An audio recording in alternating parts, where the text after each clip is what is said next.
이제 이어지는 시간은 다음으로 우리 종합 토론회 시간을 지금 갖고자 준비를 하고 있습니다. 철학자 칼 포퍼라는 이분은 그의 주저인 열린 사회와 적들이라는 그 책에서 어떤 전체주의적인 폭력과 그것의 다양한 층위를 분석하고 드러냈습니다. 그럼으로써 인본주의로 둔갑한 어떤 폭력과 범죄에 맞서서 인간이 인간답게 관계를 맺고 참된 연대를 맺자 이렇게 구성할 것을 말했습니다. 이때에 있어서 매우 중요한 것이 무엇이냐? 이 철학자가 말하는 공동체 구성. 그것은 어떤 것을 어디에나 대입할 수 있는 완전한 이론, 그것으로 절대화시키는 것을 조심하라. 절대화시키는 이론. 또 언제나 이 말은 곧 서로에게 반증 가능한 그 반증 가능성을 열어두는 것이 중요하다고 말을 했습니다. 반증 가능성. 네, 우리의 이어지는 이 시간 또한 짧겠지만은 열린 질문과 열린 대화로 좀 더 이게 학술적인 접근만이 아니라 또 실천적인 식별로 이어질 수 있었으면 합니다. 그래서 조금 더 가슴이 뛸 수 있는 시간이 되었으면 합니다. 또 오늘 주제와 관련해서 그래서 계속해서 지금 이 시간 하는 과정 속에서 보다 발전적인 방향으로 또 혹은 심화될 필요가 있는 부분이나 의문이 생긴 내용이 있으시면은 질문과 함께 그 묻고 싶은 분들까지 기입하셔서 제출해 주시기 바랍니다. 지금 온택트 상에 계시는 분들께서도 질문 댓글 달아주시면 제가 확인하겠습니다. 또 경우에 따라서는 다른 교수님들께 또 뭐 예를 들면 뭐 나우준 신부님 앉아 계시죠? 네, 이렇게 또 질문 가능합니다. 그럼 발제 주제별로 일단 한 2가지 정도의 질의 응답 시간을 20분 정도 갖고 이후에는 좀 더 통섭을 해야죠. 우리가 이 도전적인 전체 토의 자리를 또 함께 하도록 하겠습니다. 3분 발제자 분들 다시 모시겠습니다.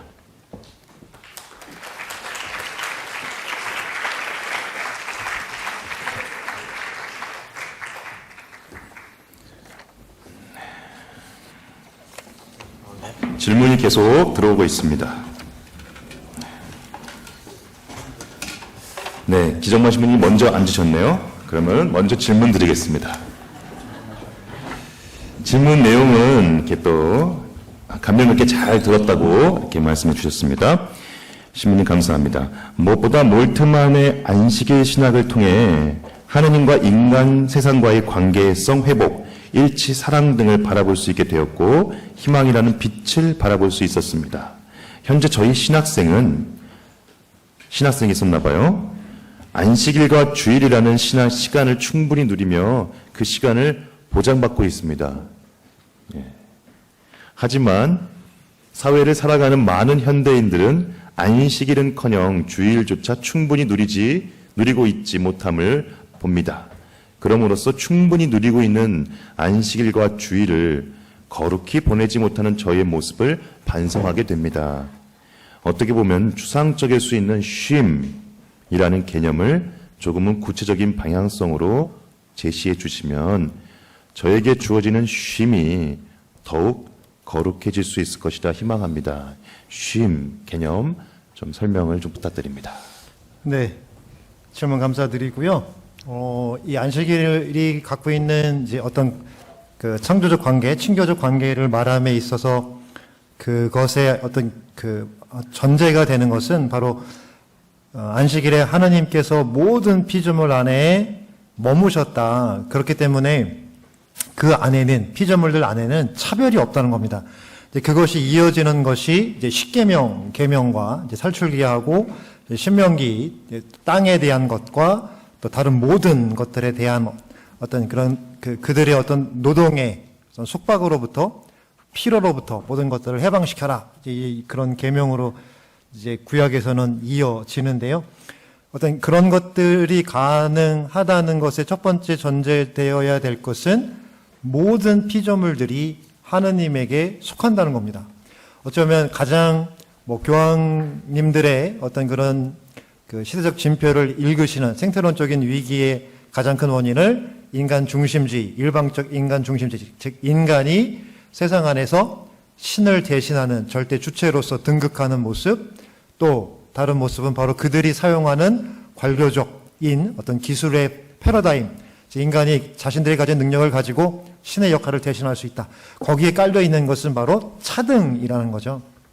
근데 물론 그런 것을 뛰어넘어서 이제 그것을 풀어 헤치는 거, 그것이 가장 안식일이 갖고 있는 기본적인 어떤 쉼의 전제가 될 것이고요. 그렇기 때문에 당연히 쉼이라는 것은 하느님에게로 돌아감이라는, 즉 하느님 안에 머금이라는 것인데, 아까 이제 그 자료 이제 발표하면서 말씀드렸는데, 중요한 어떤 그런 날짜적 개념, 첫날이다. 많은 사람들이 쉼을 생각할 때, 즉 주일을 생각할 때 어떤 식으로 생각하냐면, 어떤 한 주를 고생을 하고 오늘을 쉰다. 근데 사실 이 개념은 창세기에서는 하느님에게 해당하는 거거든요. 물론 이제 안식일의 하느님의 창조 행위와 6일간의 하느님의 창조 행위는 좀 결이 다르긴 합니다만, 인간에게, 모든 피조물에게 첫날은 바로 안식일이었다는 거죠.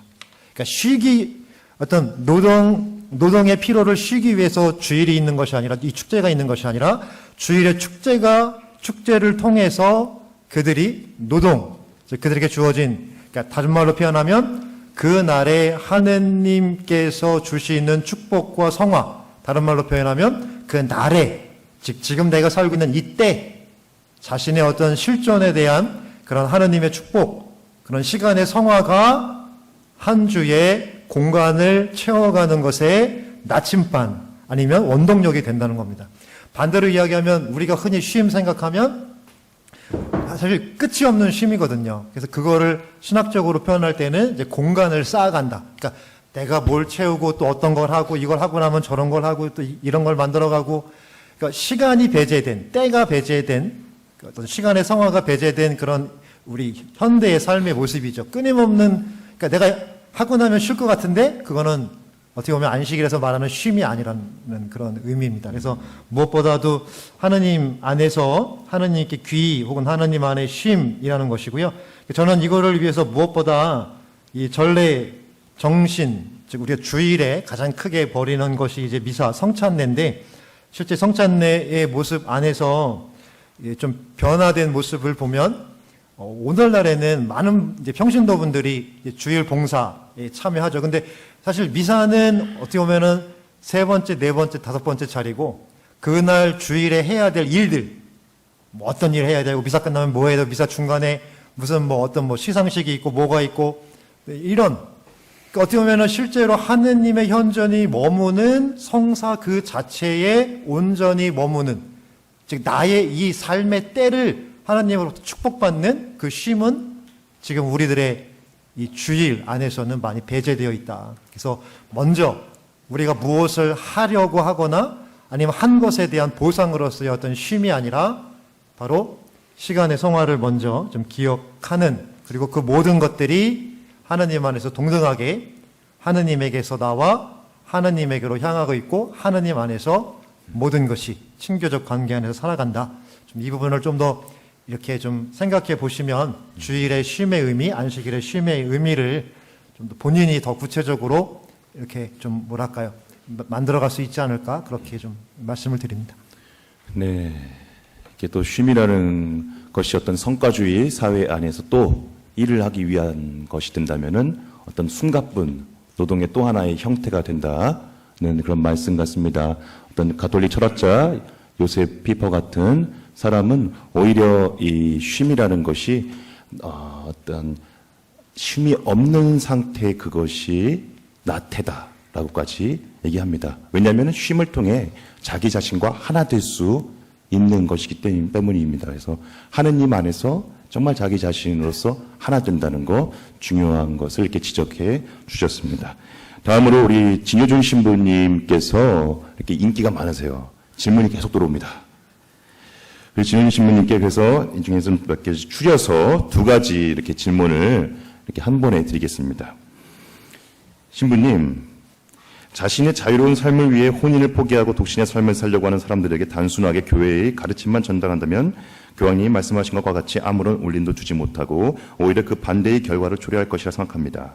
그렇다면 편리함과 자유로움을 추구하며 독신의 삶을 살려고 하는 사람들에게 독신의 삶을 살고 계신 신부님께서 어떻게 혼인 가치를 전하실지 신부님의 고견을 듣고 싶습니다. 또 이와 함께 코로나19 상황에서 많은 가치들이 변화하고 있는 상황입니다. 식별의 인격이자 식별하는 교회로서 우리의 진정한 콘택트란 이 시대 안에서 어떤 의미겠습니까? 예수 사랑의 시선이라고 하셨는데 이를 구체적으로 우리 삶에서 사목적으로 신앙 행위를 통해서 체험할 수 있습니까? 도대체 시선이란 무엇일까요? 두 가지 질문 드립니다. 네, 먼저 저는 사실 이 논문을 준비하면서 우리 신학생들과 함께 신학생들만을 위해서 이렇게 할 줄 알았는데 이렇게 또 하상신학원 우리 분들이 계셔가지고 많이 주눅이 들었습니다. 왜냐하면 입만 살아가지고 이야기하는 것은 아닌가. 제가 경험해보지 못했기 때문에 알다시피 아직 미혼입니다. 물론 하느님과 결혼을 했지만 아직 혼인 전문가라는 타이틀을 우리 PPT 만들면서 이렇게 우리 학생들이 붙여줬는데요. 결혼은 아직 하지 않았기 때문에 미혼이기 때문에 입만 살은 자칫 그런 해설을 하지 않을까 걱정이 되었는데요. 첫 번째 질문했던 것 중에 하나가 무엇이냐면은 오늘날 독신으로 살고 있는 이들 결국 편리주의, 편안함을 추구하면서 사랑 그렇기 때문에 교황님께서는 아까도 이야기했듯이 이 사랑에 대해서 우리가 지속적으로 교육을 해야 된다. 그 사랑의 참된 가치를 회복해야 된다. 그러기 위해서는 어디서부터 시작해야 되는 것이죠? 최초의 학교가 어디죠? 그렇죠. 바로 여러분들 가정 안에서 부모님들이 모범을 보여야 된다는 것입니다. 조금 어떻게 보면은 원론적인 얘기일 수도 있지만 가정 안에서 자녀들에게 어떻게 보면 부모님들께서 그 사랑하는 모습, 부부 사이의 어떤 그 유대감을 보여주지 못한다면은 그 모범을 보여주지 못한다면은 그 자녀들 당연히 어떻겠어요? 별로 뭐 사는 거 그렇게 의미가 없구나. 아까도 얘기했듯이 그 혼인과 관련된 그 설문조사 보면은 참으로 결혼의 장점과 단점에 대해서 이야기할 때 반반 나뉘었잖아요. 똑같은 거지만 반은 편하다. 편한 것을 위해서 결혼은 필요하지 않다. 반은 서로가 어떤 유대감을 맺을 수 있어서 필요하다.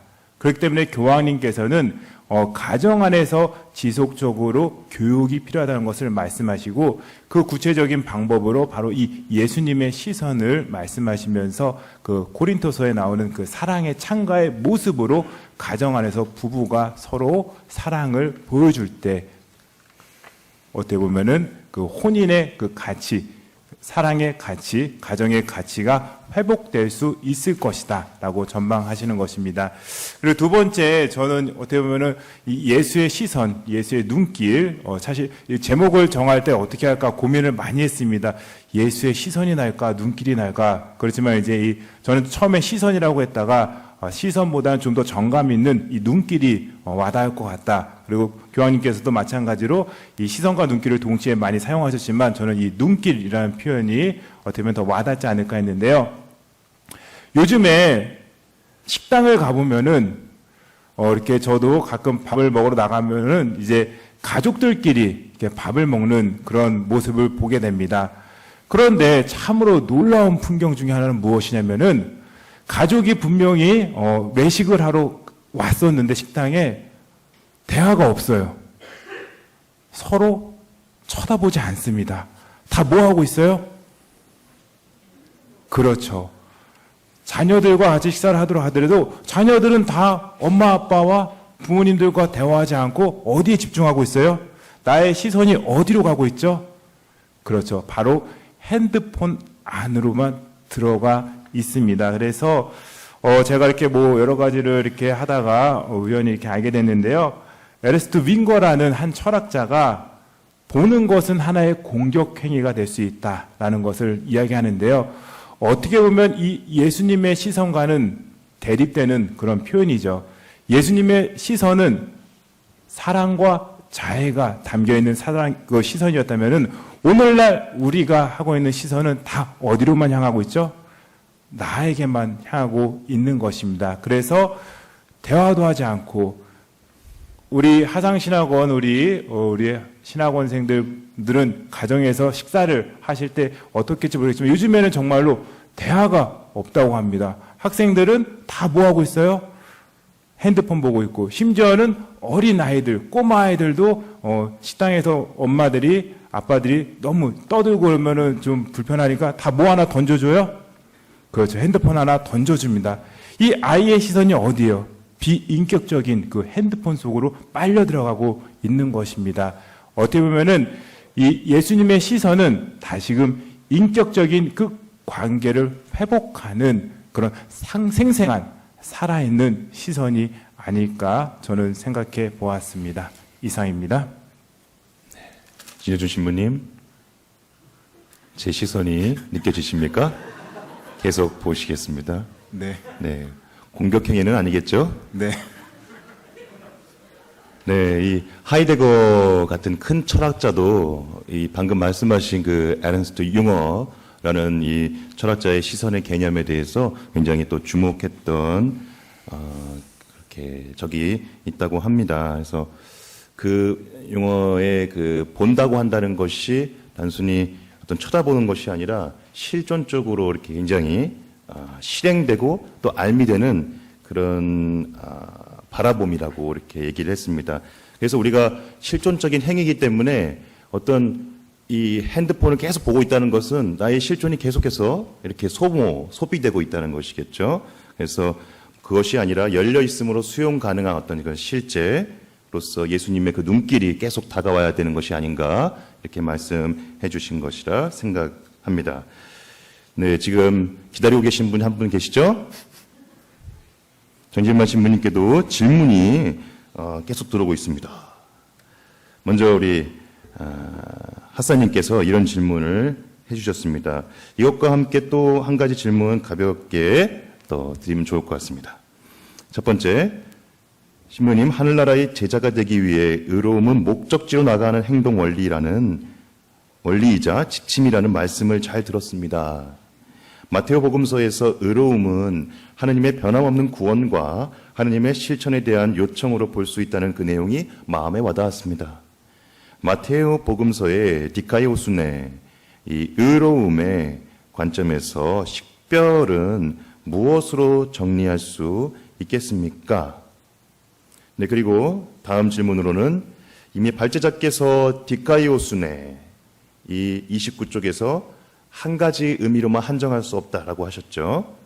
네, 그래 맞습니다. 그리고 13쪽에서 이 마카리즘이라는 형식을 통해 행복 선언을 단순히 윤리적 혹은 영성적 차원 속에 가둬놓지 않는 것과 마찬가지로 어떤 교회론적 측면의 상호 관계성을 보여주셨습니다. 그래서 이 마카리즘이 근데 뭡니까? 라는 그 질문이 또 이렇게 있었고요.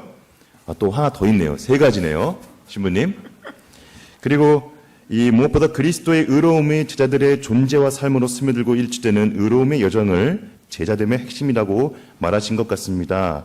이러한 신학적 방향과 구조적으로 보았을 때 이 의로움과 상관하는 개념으로서 성경에서 말하는 거룩함의 개념도 살펴볼 수 있지 않을까요? 이에 대해 생각이 어떠십니까? 네, 질문이 정리가 잘 안 되는데요. 네, 일단 세 가지. 생각나는 네, 생각나는 대로 것부터 해주시면. 시작을 좀 해보겠습니다. 사실 이제 한국말로는 이제 의로움이라고 번역이 되어 있기 때문에 이 디카이오슈네라는 이 히라버 표현이 그리스어 표현이 우리는 의로움이라고 번역을 하고 뭐 개신교 번역본들을 보면 의나 뭐 내지는 뭐 영어본들을 보면 뭐 저스티스 같은 영어 개념으로 이제 번역이 되고 있기에 때로는 우리한테 이제 의로움이라고 이제 표현을 듣다 보면 1차적으로 듣게 되는 우리의 인식은 어떤 이제 진짜 윤리적 차원 안에서의 올바른 태도, 행위 뭐 그런 그러니까 의미로 이해를 하기 때문에 어떤 이 디카이오슈네가 갖고 있는 어떤 폭넓은 의미를 좀 가두어 놓고 우리가 갖고 있는 한국말의 표현이 가두어 놓고 있다라고 생각됩니다. 그래서 제가 뭐 다의적 의미를 갖고 있지만 그것이 뭐 어떤 제자가 있게 하는 행동 원리이자 또 기준이 되고 그들이 나가야 되는 어떤 방향을 제시하고 있는 목적을 보여주고 있는 그 다의적 의미를 말씀을 드렸는데 결국 그것은 무엇을 위한 거냐라는 초점이 필요해요.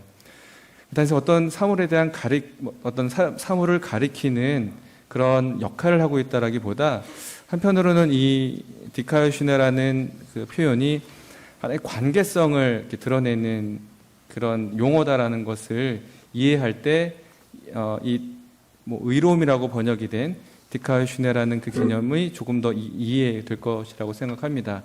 결국 관계 맺음입니다. 예수님과의 관계 맺음, 그리고 예수를 통해서 누구와? 하늘에 계신 아버지와 맺는 그 관계 맺음이 되는 거죠. 결국 예수를 따르는 길이라는 것은 말씀드렸던 것처럼 하느님 나라의 제자가 되기 위한 여정이고 또 어떤 예수님이 말씀하시는 율법의 준수는 결국 하늘에 계신 아버지처럼 완전한 사람이 이제 되고자 한다라는 그 목적을 마테오는 말하고 있습니다. 그래서 이어지는 내용이 될 수 있을 것 같은데요. 한편으로는 그 5장 20절에서 나와 있는 5장 48절이죠. 거기서 하늘에 계신 너희 아버지께서 완전하신 것처럼 너희도 완전한 사람이 되어라라는 이 말씀이 6개의 반명제가 마무리되는 그 마지막 구절 자리에 위치를 하고 있습니다. 사실 여기에 이 표현을 통해서 보면 여러분들이 혹시나 이제 레위기를 읽어보시면 그런 표현, 주 너희 하느님이 거룩하니 너희도 거룩한 사람이 되어라라는 이제 그런 표현이 이렇게 나오고 있는데 아마 마테오는 이 레위기의 표현을 조금 뭐라고 해야 될까 형식을 좀 빌려 본 거 아닌가 싶어요.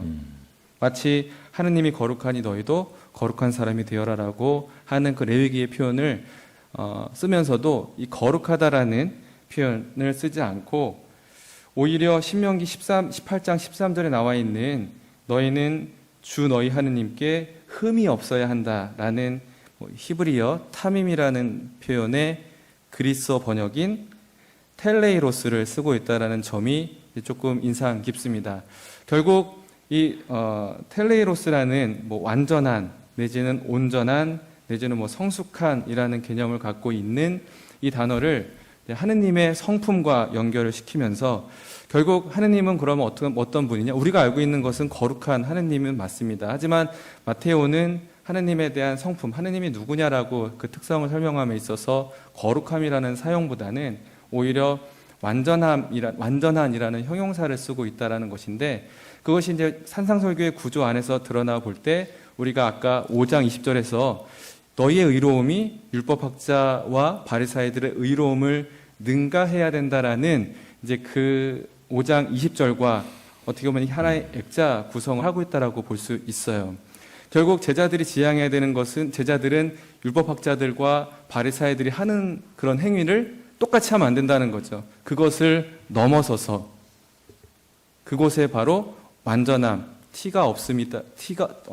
없는 흠 없는 그러한 상태로 도달해야 된다는 것인데 그것이 말하고 있는 어떤 하느님의 완전함인 것이고 마테오는 오히려 하느님의 성품을 구체적으로 묘사하려고 했던 그런 의도보다는 상대적으로 어떤 제자가 나아가야 될 길, 다시 말해서 제자의 어떤 제자들의 하느님 나라의 제자가 되기 위한 그 과정에서의 어떤 과정. 원리들을 잘 보여주고자 그걸 오히려 더 초점을 맞추고자 했던 것이 아닌가 싶습니다. 그래서 이 거룩함이라는 표현이 이렇게 빠진 이유도 그러한 이유로서 설명해 볼 수 있지 않을까 생각해 봅니다.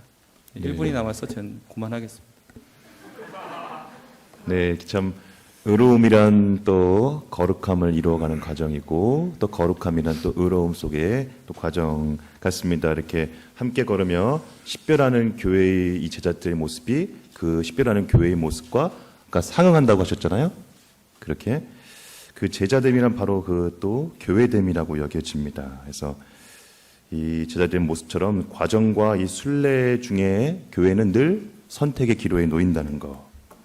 이때마다 어느 관계에 내가 근거를 두고서 이 여정을 계속 갈 것인가. 이게 굉장히 중요한 질문이라는 것 같습니다. 당신은 천주교인입니까? 과연 그 중심에 무엇이 있는가라고 이렇게 했을 때 이번 발제자 말씀을 들으면서 제가 굉장히 깊이 눈에 들어온 문장이 하나 있었습니다. 26쪽에 제자들에게 예수는 구원자이자 모범이다. 곧 이렇게 구원자이자 모범의 상관관계, 상호 교환이 있어야 된다는 것이죠. 그래서 교회다움이 있기 위해서는 바로 이 그리스도 구원자로서의 이 받아들임, 신앙, 이것과 함께 이 모범으로서의 나의 행동, 과정, 이것이 바로 예수 그리스도로서 일치되어서 고백될 때 식별이 가능할 것이다 라고 이렇게 말씀을 해주신 것이라 생각합니다.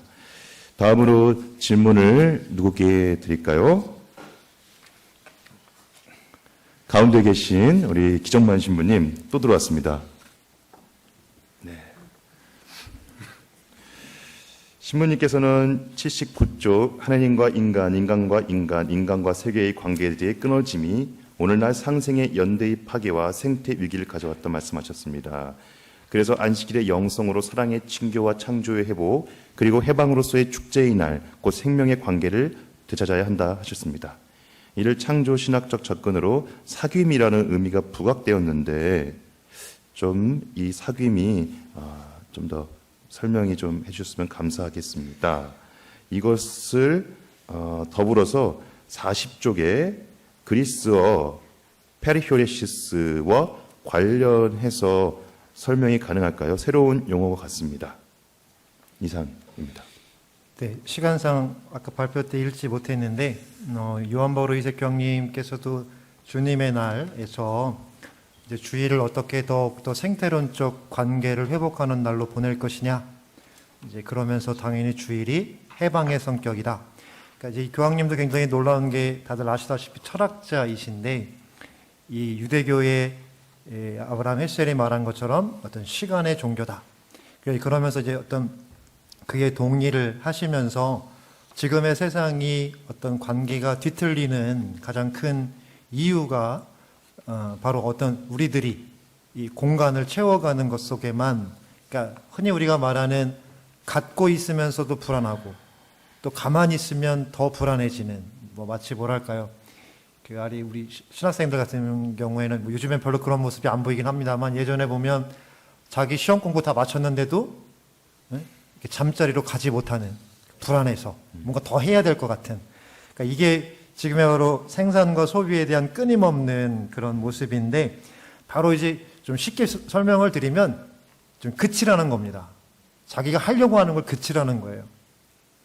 내가 어떤 쌓아가는 일이든 아니면 본인이 의도한 일이든 어떤 것이든 좀 이 안식일에 이 주님과 만나는 이날에는 그치고, 또 한 가지 중요한 건 경청이라는 겁니다. 경청이라는 거는 우리가 예를 들면 뭐 이렇게 아까 뭐 휴일을 의미 이렇게 뭐 어디 나가서 뭐 좋은 데 가서 경치 좋은 데 가서 뭐 이렇게 하는데 다 좋습니다. 좋지만 하느님과의 현존은 성찬 내에서 이루어진다 한다면 이 주일만큼은 이제 본인이 생각하는 거, 본인이 의도하는 거를 좀 그치고, 예를 들면 이웃들의 소리, 경청하라는 겁니다.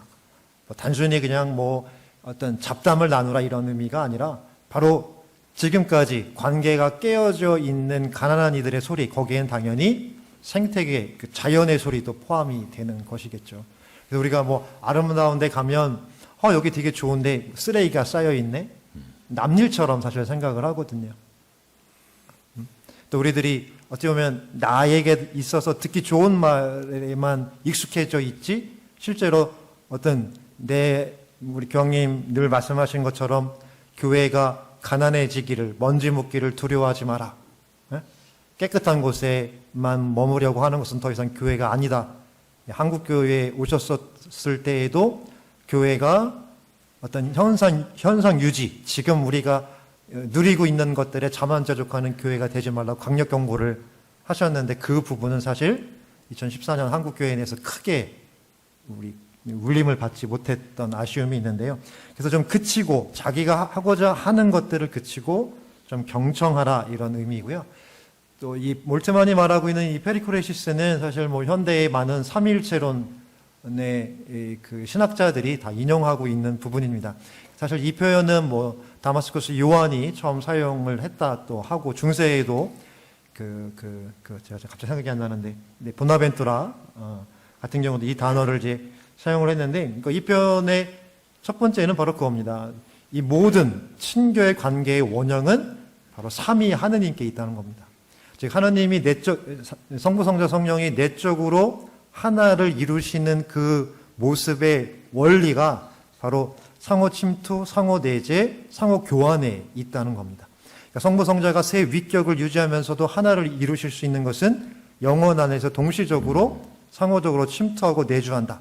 즉 우리 눈에는 성부만 보이지만 그것이 아니라 그 안에 이미 성자와 성령이 함께 하신다라는, 그래서 그 개념, 바로 이처럼 삼위 하느님께서 상호 침투하고 내주하는 그 모습으로 세상을 창조했고, 바로 그렇기 때문에 세상이 다다라야 할 구원과 종말의 완성의 모습은 바로 성부, 성자, 성령이 내적으로 이루시는 상호 침투, 상호 내재, 이 친교의 관계애로 불러들임, 참여시키심, 이것을 이제 우리는 구원이라고 우리 계시 현장에서 분명히 이야기를 하고 있는데요.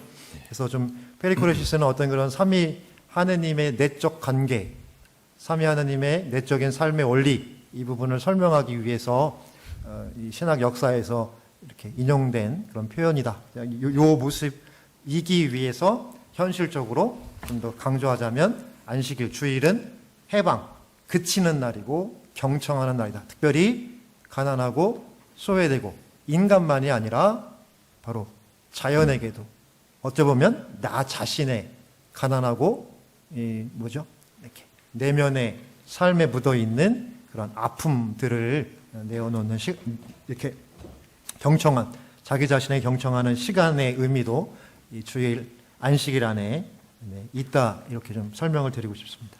네, 이렇게 신학적 연주가 잘 되고 있습니다. 잘 듣고 계시죠? 그치고 들을까요? 계속? 우리 사귐이란 돌봄이 아닌가, 이렇게 생각하게끔 하는 또 말씀이었습니다. 이 인터넷 상에서 좀 질문이 올라오고 있는데요. 이런 질문이 있습니다. 이숙경 자매님께서 한부모 가정도 성가정이란 말을 붙일 수 있나요? 단체 안에서 이혼자 가정이 점점 늘어가고 있습니다. 신심 행사 안에서 여전히 상처받는 모습이 보입니다. 예를 들어 엄마 아빠 손잡고 입당하는 천영성체 날의 모습. 또 이효임 교론바 자매님께서 이렇게 말씀하십니다. 혼인과 가정의 성화를 위한 식별에서 혼자만 예수의 시선으로 살아간다는 것은 버겁다는 생각을 합니다. 공허한 메아리처럼 느껴지기도 합니다. 어떻게 해야 상대방의 시선을 변화되게 할 수 있을까요? 모든 것은 내 탓인가요? 이런 또 질문이 있는데, 혹시 관련해서 꼭 진여주 신부님만이 아니라 또 두 분 발제자들 중에서 또 하셨으면 좋겠습니다.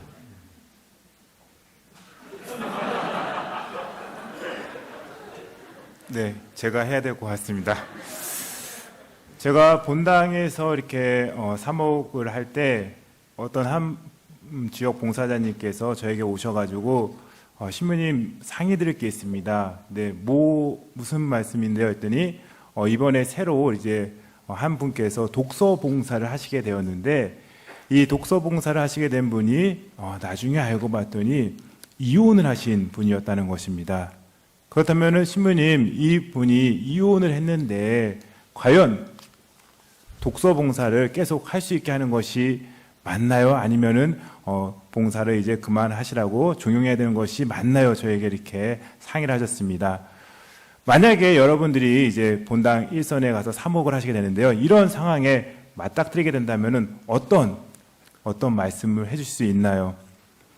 저는 그때 이 자매님께서 특별히 이혼을 하셨는 그런 아픔이 있지만, 오히려 그 아픔을 우리가 이해하고 특별히 봉사자로서 봉사하는데 결격 사역이 없기 때문에, 물론 이제 그 제대 위에 올라가는 것 자체가 이미 거룩합니다라고 그 지역 봉사자분은 생각하셨던 거예요. 그런데 이혼을 한 사람이 어떻게 올라갈까? 벌써 어떻게 보면은 아까 제가 이야기했듯이 우리 교회가 어떻게 보면은 암적인 모습, 그림자 같은 모습으로 존재하고 있는 배척하는 문화, 어떻게 보면은 윤리, 교의, 어떤 결의론적인 그런 잣대로 한 사람을 판단하면서 그들이 교회 안에서 어떻게 보면은 파문되었다고 느끼는 그런 것들을 이렇게 우리 본당 안에서도 아마 체험하시게 되는 그런 순간들이 올 것입니다. 그래서 교황님께서는 그런 분들도 어떻게 하라 그랬죠? 약함의 이해, 식별의 가장 첫 출발점은 무엇이죠? 바로 교황님이 강조하신 것은 약함의 이해입니다.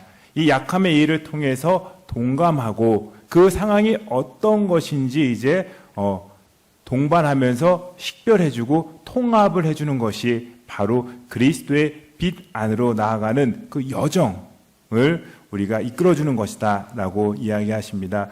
그래서 어떻게 보면 이 한부모 가정, 요즘에 보면은 꼭 성가정은 엄마와 아빠와 그리고 자녀가 이렇게 꼭 가족을 이뤄야지만 그 성가정을 이룰 수 있다는, 어떻게 보면 그런 우리의 기존의 어떤 가치관의 그 개념을 교황님께서 먼저 어떻게 보면 내려놓을 수 있도록, 그것을 어떤 패러다임의 전환을 할 수 있도록 해주신 것이 바로 이 사랑의 기쁨이 갖고 있는 오늘날 우리에게 던져주는 사회가 요청하는 것에 대한 적절한 응답이 아닌가 싶습니다. 그래서 가정이 요청하는 이런 시대적인 증표에 우리 앞으로 미래의 사목자들 역시도 그런 부분에서 꼭 숙고하셔가지고 함께 식별할 수 있는 그런 가정 사목을 해주실 것을 부탁드리겠습니다. 네, 이상입니다. 네, 감사합니다. 또 네, 우리 기전만 신부님. 한 부모인 가정에 없는 한 부모의 역할을 교회가 해주라고 세상에 교회가 존재하는 것이겠죠. 근데 우리들이 이 부분을 색안경을 끼고 보는 것 자체가 이미 우리들 스스로 영적 교만 안에 있다는 거죠. 이미 교회가 우리 신부님께서 말씀하신 것처럼 자신이 이미 의롭다라고 판단하는 잘못된 교만에서 나온다 생각합니다.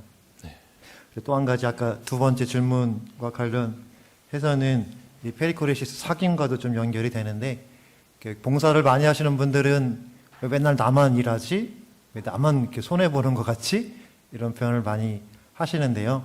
그래서 아까도 말씀드린 것처럼 자신에게 아픈 소리를 스스로도 경청하는 것을 좀 안식일의 영성에서 배우시면 좀 이렇게 도움을 받으시면 좋겠고요. 이 사귐이라는 것은, 친교적 관계라는 것은 내어줌만 있으면 혹은 받아들임만 있으면 안 되는 겁니다.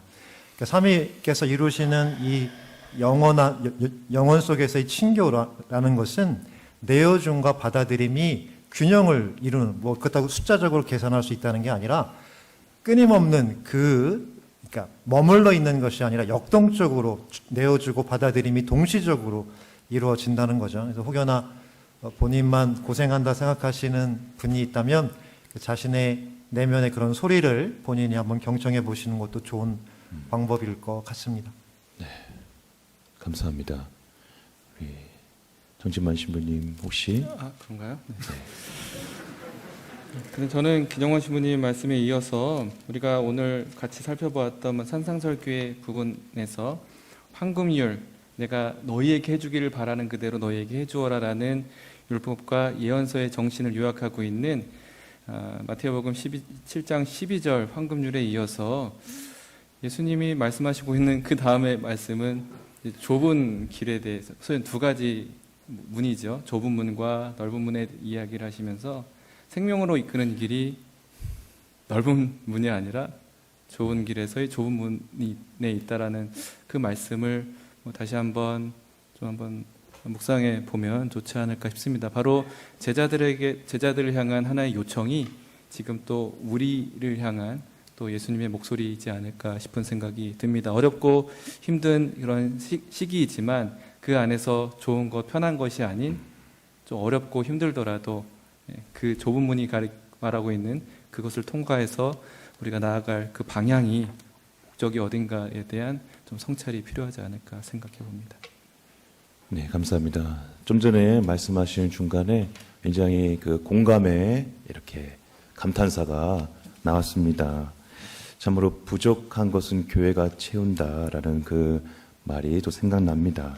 이 좁은 문으로 들어가는 것, 약함을 이해한다는 것, 그럼으로써 돌봄으로 나가고 이를 통해 진정한 하느님 삼위일체의 그 페리휴레시스 이 관계에 근거하는 사귐이 되는 것, 그것이 우리의 또 식별의 밑바탕이 아닐까 생각합니다. 네, 올해 가톨릭 번역상을 받은 황치현 신부님의 책 에페소 칼케돈 공의회라는 책 보셨죠? 수업 때 화상신학원도 보셨죠? 네, 좋은 책입니다. 이 책에 비오 11세가 1931년 반포한 진리의 빛이라는 내용이 번역되어 있습니다.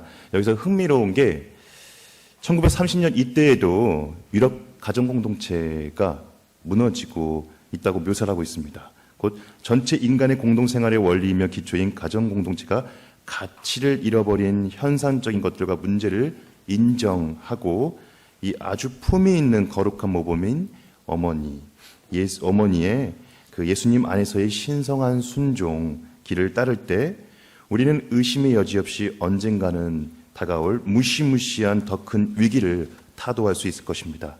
어쩌면 이때 예견했듯이 그 무시무시한 이 더 큰 위기, 지금의 또 가정의 위기 아닐까 합니다. 그런데 이에 대해서 우리 교회는 좀 늘 비슷한 패러다임으로 뒤늦게 응답해왔던 것이 아닐까 하는 이런 시점에 지금 우리 세 명의 발제자께서 참 시적절한 이 발제를 해주셨다고 생각을 합니다. 지금 이미 시작을 지금 어떤 통섭적인 대화를 하고 있는데 우리가 이 공동 합의성이라는 주제에 들어보셨죠? 네. 사실 이성과 신앙 연구소에서 이 공동 합의성 이것을 목표로 함께 걷는 교회로서의 이야기가 되었으면 좋겠다. 그래서 이제 식별이라는 것이 그 하나의 핵심으로서 이렇게 주제로 채택이 되었습니다. 그래서 이 식별하는 것에 있어서 이해를 우리가 심화를 시켰는데 우리가 이 공동 합의성이라는 이 방향성 안에서 어떤 또 질의응답이 있었으면 합니다. 혹시 이 중에서 관련해서 이렇게 묻고 싶으신 분 있으면 거수로 네, 괜찮습니다. 용기를 내십시오. 네, 네. 그칠까요? 네, 네. 하상신학원? 네, 네, 네. 이미 온택트 네, 계속 올려주시기 바랍니다. 그러면은 이 하나 들어온 질문이 이렇게 있습니다. 이걸 통해서 오늘 좀 시대적인 상황들에 대해서 좀 함께 식별하는 교회 어떤 것인가 한번 알아보면서 이 시간 마쳤으면 하는데요. 전체 질문 드립니다. AI죠. 4차 산업혁명과 맞물려서 AI. 그러니까 여러 인간의 기능들을 대신할 수 있는 시대가 오고 있습니다. 만일 이들에게 모든 것은 하느님의 현존이다. 그러므로 거룩하고 제거할 수 없고 돌보아야 한다. 등의 프로그램을 컴퓨팅해서 그렇게 해서 내리는 데이터의 축적의 그 생태적 식별, 그렇게 이루어지는 생태적 식별과 인간의 생태적 식별의 차이는 무엇일까요?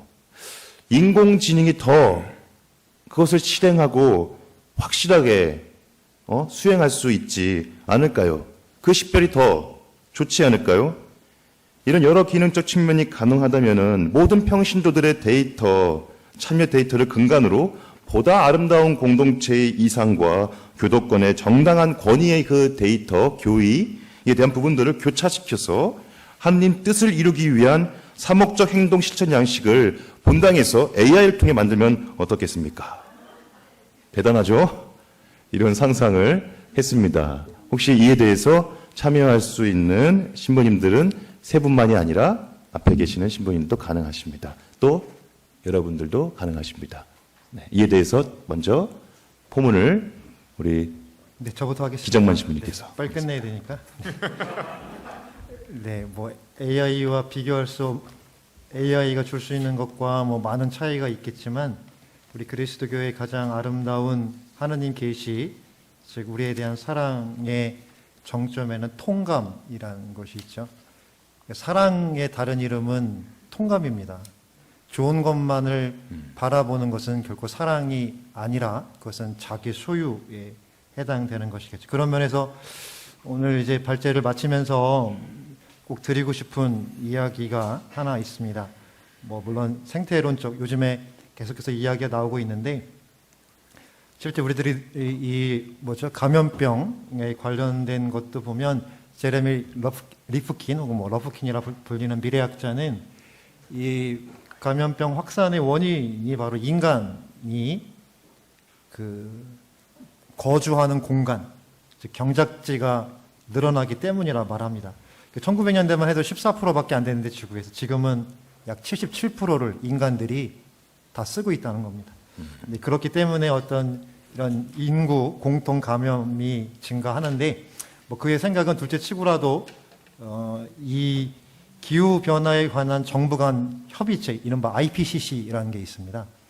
여기서는 뭐 여러분들이 들어보신 뭐 교토의 정서 혹은 파리 협정 이런 거 들어보셨을 텐데 그래서 최근에 2018년에 특별 보고서가 나왔습니다. 제목은 1.5도씨 지구 온난화라는 것입니다.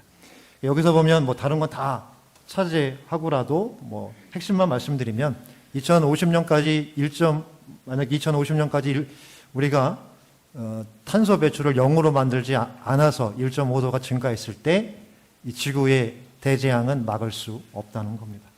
근데 놀라운 것은 이 특별 보고서에 어떤 내용이 있냐면 바로 그 기후 위기가 찾아왔을 때 해양보단 육지 그리고 빈곤 계층과 사회적 약자에게 영향을 미친다는 겁니다. 그래서 이 보고서에 따르면 당연히 그렇기 때문에 기후 위기를 우리들이 막기 위해서는 사회 정의, 평등, 인간의 존엄 이런 사회 문화적인 것도 함께 이야기되어져야 된다라고 하는데 현재 우리나라에서는 지금 기상청에서 이 IPCC와 관련된 것들을 번역 작업을 하고 있는데요.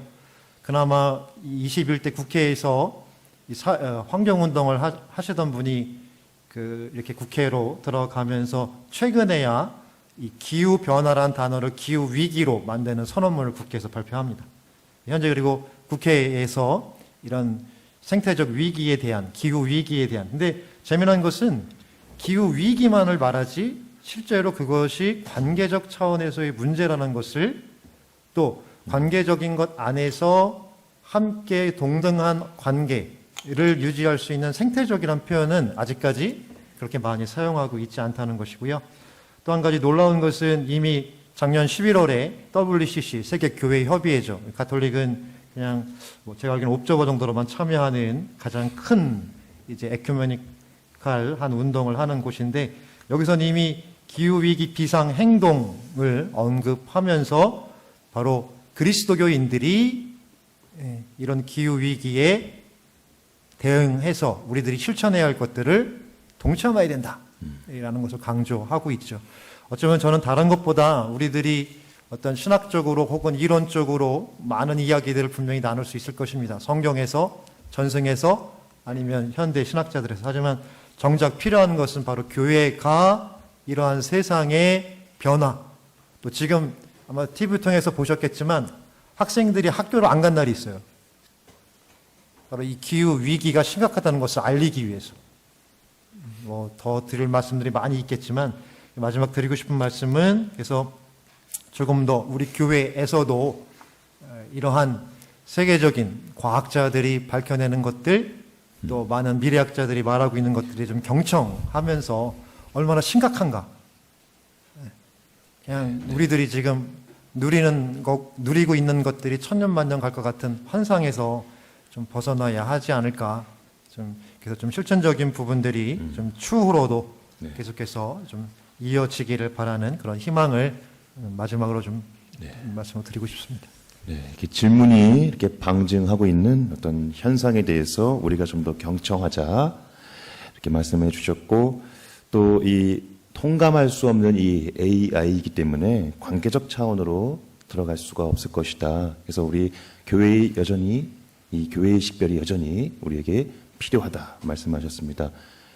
우리 옆에 왼쪽에 계신 신효준 신부님께서 이렇게 뭔가 생각이 있으신 것 같습니다. 생각이 없는데 네, 아까 AI와 관련돼서 이렇게 저도 조금 더 부연 설명하자면은 AI는 어떻게 보면 옳고 그름, 물론 이제 계속해서 기술이 진보되어 있기 때문에 발전하기 때문에 바둑, 우리가 흔히 얘기하는 인간을 이길 수 없다고 하는 그런 바둑마저도 이제 지배하는 AI가 되었습니다. 알파고. 네, 그래서 과연 아까 신부님께서 문제 제기했듯이 우리 본당 안에서 정말 AI 신부님 미사도 해주고 뭐하는 그런 기계가 대체를 할 수 있을까? 물론 그럴 경우에는 결국 오늘 우리가 함께 했던 이 식별이라는 것이 무엇인지 다시 한번 이해하는 것이 필요할 것 같습니다.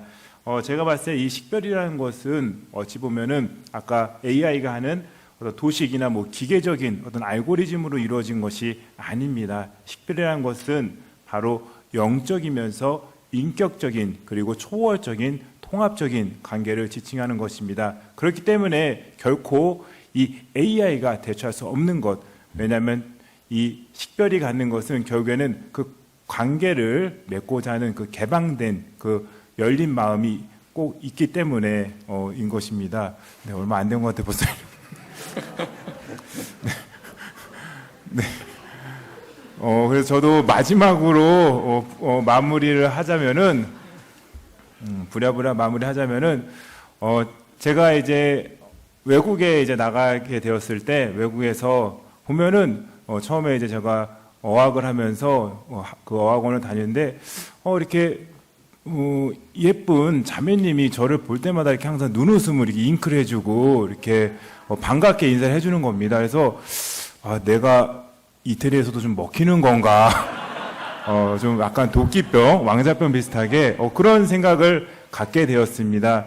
근데 아마 이제 외국에서 이렇게 뭐 여행을 가거나 오랜 동안 지내신 분들은 알겠지만 외국에 사시는 분들은 이 눈과 눈이 맞췄을 때 어떻게 하죠? 그렇죠. 인사를 합니다. 윙크를 하든지 목례라든지 이렇게 그 어떤 호감의 표시, 그것이 하나의 어떤 에티켓처럼 굳어 있습니다. 그렇지만 그런 이런 에티튜드 어떻게 보면 우리 한국 사회에서는 어떻습니까? 저는 가끔 가다가 엘리베이터를 탔을 때 이렇게 그 적막함, 누군가가 이렇게 같이 탔는데 인사를 할까 말까. 가끔 가다 심지어는 요즘에 뭐 이제 같은 아파트에 살더라도 어때요? 누군가와 이렇게 서로 눈이 맞추면서 인사를 하나요? 네, 잘 안 하는 그런 어색한 것들. 눈이 마주치면은 뭐야, 나한테 시비 거는 거야, 라고 이렇게 하는데요. 저는 다시금 이 예수의 시선으로, 사랑과 자애가 담긴 눈으로서 우리가 먼저 그 사랑의 의미를 회복하고 더 나아가서 이 공동합의성, 이 사랑의 품이 갖는 결실은 바로 이 공동합의성을 어떻게 보여준 것이라고 저는 봤습니다. 교회가 야전병원으로서 늘 그냥 상명하복식의 어떤 딱딱한 어주로 너희들이 잘못했고 너희들이 이렇게 잘못 살고 있으니까 교회의 가르침에 제발 따라와라. 순명해라가 아니라 교회가 먼저 다가갔어. 네, 알겠습니다. 여러분들 예수님의 눈길로 하시고 또 앞으로 야전병화도 같은 모습으로 우리 교회 함께 이끌어 주시길 부탁드리겠습니다. 감사합니다. 댓글에 우리 진혜준 신부님 잘생기셨습니다. 네, 감사합니다. 네, 우리 이 자리를 마련해 주느라 고생해 주신 이렇게 이성관 신앙연구소 소장이신 한미태 신부님 잠시 이렇게 이 질문과 관련해서 혹은 또 이 공동합의성과 관련해서 말씀을 좀 청해봐도 되겠습니까? 간단히 1분.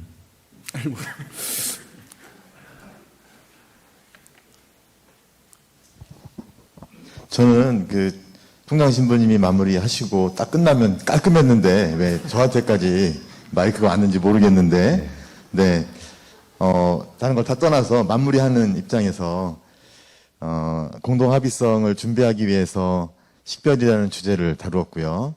아마도 내년 하반기에 이제 국제학술대를 이제 개최하면서 공동합의성을 더 자세하게 다룰 텐데, 그래서 아마 그걸 준비하기 위한 올해 5월과 10월에 학술대회였다. 그래서 그걸 좀 정리를 좀 하면서 내년 공동합의성을 잘 준비했으면 좋겠고요. 우리 대학이 아주 앞서갔어요. 그래서 세계주교대의원회의의 주제가 공동합의성으로 됐잖아요. 우리를 따라한 거예요. 예. 그래서 우리의 그 학술대의 결과가 전 세계가 주목하는 그런, 그래서 이번 식별이라는 주제를 다룬 것도 정말 의미 깊었고, 그래서 식별하는 교회, 또 함께 걸어가면서 이렇게 동반하는 교회를 우리가 함께 꿈꾸면서 프란치스 교황님께서 지금 함께 꿈꾸자고 제안하시는 거잖아요. 그게 어떤 중요한 변화를 이제 담고 있는데 우리는 아직 그걸 잘 몰라요. 그게 어떤 변화인지. 그냥 아직까지 살아온 것처럼 살아가면 되는구나라고 착각을 할 수 있는데 아니다. 그런 면에서 그분이 꿈꾸시고 우리 교회가 아직까지 살아왔던 그 아름다운 교회 공동체의 모습, 또 이 세상에서 어떤 모습으로 복음을 전해야 될지 이런 것들을 함께 꿈꾸면서 준비한다면 내년 학술대회가 훨씬 더 의미 깊지 않을까라는 생각이 들고, 그런 면에서 우리 또 총장 신부님이 마지막 한 말씀을 또 청해 듣는 것이 좋지 않을까.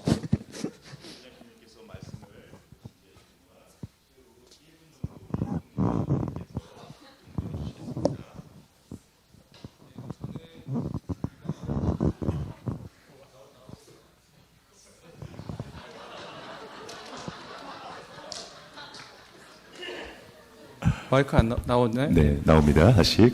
이번에는 공부를 하면서 새삼 느꼈던 것은 마테오도 인간에 대해서 말을 하고 있구나였습니다. 마지막 질문이 이제 AI였긴 했는데 그 마테오복음 6장 25절 이하에서 뭐 그거였죠. 뭐 무엇을 먹을까 또 무엇을 마실까 걱정하지 마시오라고 하는 이제 그런 대목 여러분들 잘 아실 겁니다. 사실 거기서 말하고 있는 마테오의 요점은 바로 너희들이 그런 뭐 나리꽃이나 내지는 날아다니는 새들보다 더 귀하다라는 겁니다. 마치 어떤 물질적 재화나 물질에 대한 어떤 걱정으로 하여금 하느님 창조물로서의 고유한 그 가치를 마치 물질 수준으로서 떨어뜨린다라는 것을 경고하시는 그 예수님의 말씀이 저는 좀 되게 많이 와 닿았습니다. 우리가 중요한 것은 우리 각자는 하느님의 창조물이잖아요. 하느님께서 말씀하실 때 너희 뭐 새보다 꽃보다 훨씬 너희들이 귀하다라고 하셨던 그 말씀을 좀 같이 기억을 하면서 인간에 대한 이해도 함께 우리가 기억하면 좋지 않을까 생각이 듭니다. 마치 여기서 말하고 있는 재물이라는 표현이 우리말로는 재물로 됐지만 히라보에서는 맘몬을 재물로 번역을 하고 있어요. 이 면도 한번 같이 기억해 보면 좋겠습니다. 감사합니다. 총장 신부님께서 또 말씀해 주시겠습니다. 고생 많으셨습니다. 오늘 1, 2, 3, 4 교시를 한 신학생들이 점심 먹고 5, 6, 7, 8, 9교시까지 이렇게 하게 된 경우가 됐는데 신학은 제가 볼 때 신학은 주어진 것을 다루는 학문입니다. 신학의 대상은 새로운 걸 창조하는 게 아니라 주어진 것. 오늘 정진마 시부님, 기정마 시부님, 진효주 시부님 다 공통적으로 우리가 느낀 거는 이 시대의 하느님의 뜻을 식별하고 실천하기 위해서는, 그리스도의 제자가 되기 위해서는 다시 성경으로 돌아가서, 그렇죠? 성경을 재해석하는 거죠. 안식일도, 그다음에 산상수훈도, 그다음에 우리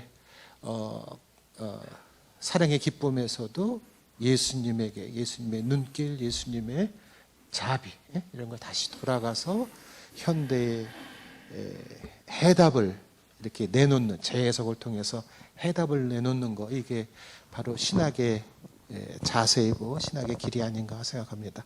오늘 수고해 주신 모든 분들, 특별히 우리 나영송 신부님 처음으로 학술대회 사회를 보시고 많이 준비해 오셔서 성의껏 해주셔서 너무 감동적이었고, 또 발제해 주신 모든 신부님들, 기획해 주신 우리 한미택 신부님한테 감사 인사드리고 싶습니다. 감사합니다.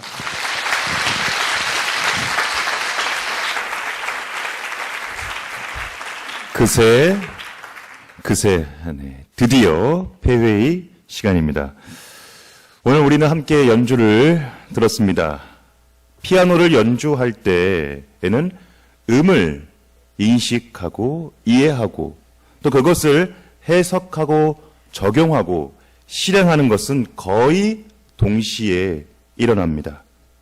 그리고 음악은 이미 피아니스트의 몸에 담겨 있습니다. 그것을 감정과 상상력, 또 지성과 기억과 의지를 통해서 풀어내는 그 미학의 순간이란 참 늘 새롭고 또 우리 가슴을 뜨게 합니다. 아마 우리의 통찰과 식별도 이런 것이 아닐까. 그저 인식만 하고 끝나는 것이 아니라 이렇게 인식과 이해와 해석과 적용이 동시에 일어나는 운동이 아닐까 합니다. 그리스도의 근거한 상호 관계, 인간의 존재의 유한성을 받아들이며 복음의 삶으로 시의적절한 적용이 드러나는 것이라, 식별이 그런 것이라 생각합니다. 그리고 분명한 것은 여전히 서로를 위한 성실한 우리들의 삶의 연주가 한창이라는 것입니다.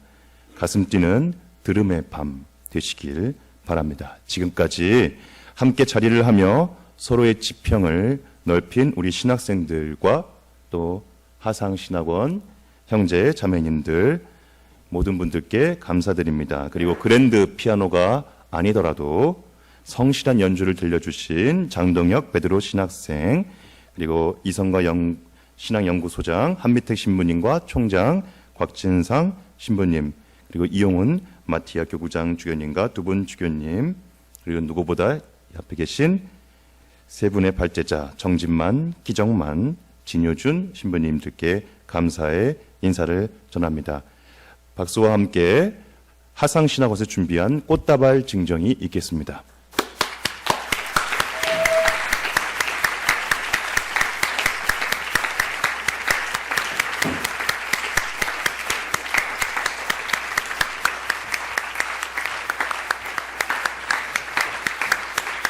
이 앞으로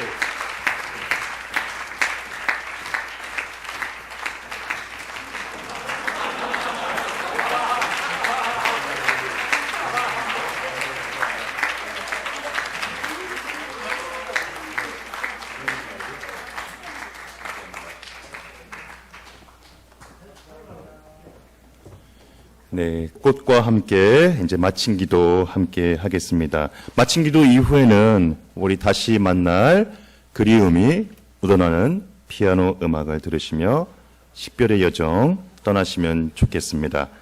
다 함께 영광송 바치겠습니다. 일어서셔서 바치겠습니다. 성부와 성자와 성령의 이름으로 영광이 성부와 성자와 성령께 성 정하상 바오로 성부와 성자와 성령의 이름으로 아멘. 감사합니다.